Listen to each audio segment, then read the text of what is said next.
A new strat was found for the any percent speedrun of Tomb Raider Legend. What we used to do was pretty much the developer's intended way, swimming through a bunch of tunnels and then accessing a huge room where we would pull 4 interrupters to empty the room of its water, giving us access to a hole in a wall that would initially be impossible to go through because of too much current. Thanks to this new strat, we can now skip all of that.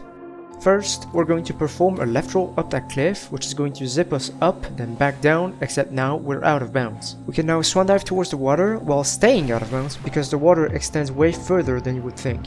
Then we're gonna need to load the next area by going through a pretty small loading trigger by swimming downwards. Next, we will swim towards the next loading trigger while making sure we stay close enough to the inbounds area to not fall into the void. We will now go through the next loading trigger, which is actually pretty easy to get since you can almost completely go back inbounds to get it.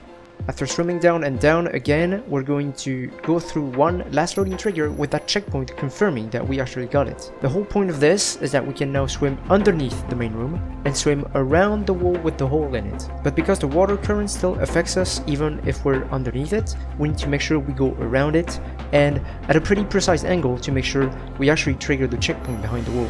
A quick quit and resume and the next area is now loaded for us. After that, we used to go for an airwalk behind us by using the hole in the wall, but because the previous room is still filled with water, that airwalk is now impossible to get.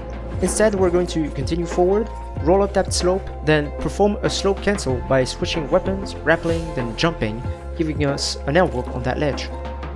And that's about it. Taking all of that into account should save runners around 8 to 10 seconds compared to the old strat.